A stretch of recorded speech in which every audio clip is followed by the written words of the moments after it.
Hey, what's up, everybody? This is Nate with Bassing with Blondie, Annalyn's dad. She is here with me today. She's not mic'd up. We're having a little bit of sound issues, so I hope you can hear this. We do live on a busy street. It's Sunday and church is out, so there's a lot of cars going by too, so I do apologize. With the wind, it is a little rough, but I want to talk to you a little bit about our boat and what our plans are for the future.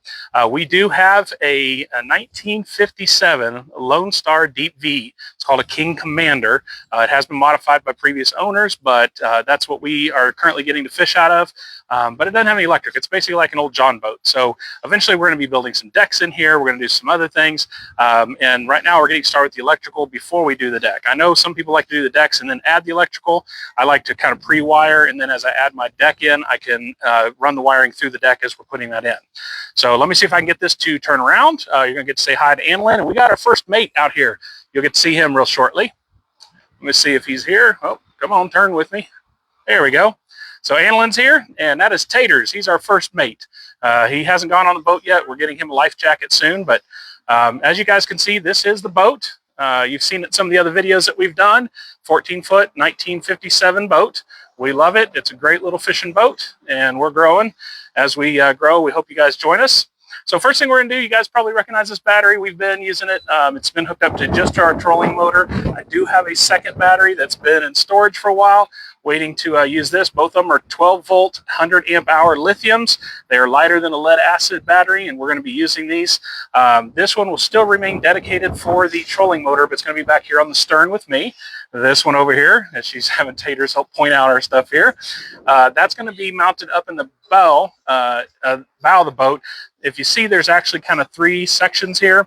Besides the stern area where the motor goes, there's the section for my feet. We're going to keep that. But these areas up here are going to be decked. This one is our second area. We're going to deck it, have some hatches and things like that to it.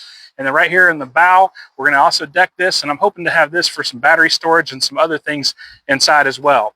To get all that electrical run, as we get back here, is going to be this white conduit, or PVC. It, I think, is schedule 20, the lighter, thinner stuff. If I'm talking right, if I'm wrong, correct me in the comments. But that is going to be our conduit that's going to get installed. It'll be below the deck level here along, and it's going to come up. So what we've been using, guys, is this. I'm going to hand it to Annalyn, see if she can show it off a little bit. Taters, what is that? That's our battery box. We have a little 12-volt, 7-amp-hour battery inside that. I actually got this idea from Fishing and Stuff on YouTube. Thank you to him. He does some wonderful video. But as you can see, it's just a little simple rocker switch that turns it on. Under those covers, there's a 12-volt plug and USBs. And what we do is I wired up for our Garmin Striker 4 CV, which stands for Clearview. It's actually wired for this little 12-volt plug. So we can plug it into that. We're able to get it. All right, Annalyn, you set that down. The problem is, where I mounted it is right here on the back stern bench with me. Well, when I'm driving, holding the motor and trying to look, having that over there, I'm literally trying to turn and look over my shoulder as I drive to look at that. So we wanted to come up with a solution. Saw some guys in one of the fishing forums, small aluminum boats on Facebook, and decided to get one of those. If you'll look, Annalyn, go ahead and pull the aluminum side console up. It's right there. She's going to get it for us without breaking a nail, hopefully. As you can see, we're going to have our rocker switch panel there and a bunch of other things. And what it's going to look like is, here you go, baby. We'll put that on there. She's going to hold that up for you. It's not quite level the way she's holding it, but you can see we're going to be able to mount that on top. That'll make it easier for me as I drive to be able to look at our fish finder and depth finder there. And then, of course, all of our electronics are going to be wired to that. Okay, you can set it down. So what we're going to be installing, and you can kind of see here as I back up, you can kind of see the bench here. We got to show you what everything. It's going to be pretty simple. First and foremost, we are going to use a fuse block just for the trolling motor. That is only for the trolling motor, as it's going to be wired separately. But first thing from the battery is we are going to have an on-off switch to be able to turn the battery power on and off. It will then go through our fuse block and then up to our 6-gang rocker switch panel. It also has the 12-volt plug, USB, and of course a voltage meter so we can check, make sure things are going well. Over here we do have a little 3-switch panel. This is something I want to put on the side of that aluminum side console. The idea is that we might run just the navigation lights off that. It might go from the gang, 6-gang to this and then split from there for the different lights. However, I do have a Makita battery adapter with a converter to go from 18 volt down to 12 volt, and we might run our navigation lights just off of that. So we'd actually have a third smaller battery just for navigation lights. Not sure yet, but we're still contemplating that.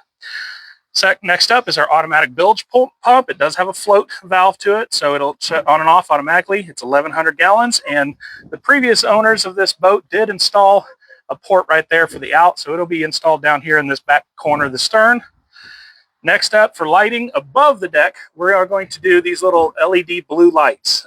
These are real simple to install. Saw them on another channel recently, and I really like these.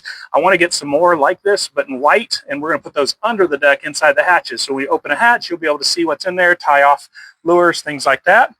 We do have a stern light that's going on our boat, nav lights for the bow, both your green and red. Those will go on the very front of the boat. Again, same thing. I got this idea from Anthony Jones with the, forget the name of Brigade Boats or something like that, but Anthony Jones gave me that idea for these LED lights.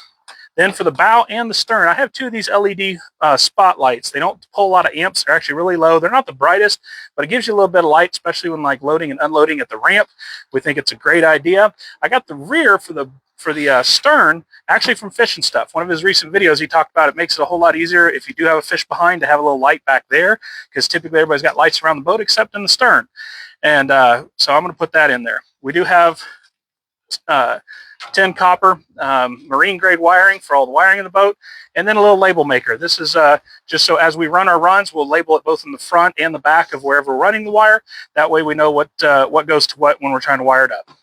That's about it, guys. Thanks for joining us. We look forward to it. Looks like Annalyn's are getting bored. Taters is wanting to get out of the sun as well. So we want to say bye to you. Annalyn, you want to say bye? Bye. Guys, thank you for joining us. Leave in the comments if you got anything you'd like to know about or would like to see. Maybe I'm wrong on something. I'm not an electrician. I'm not a professional.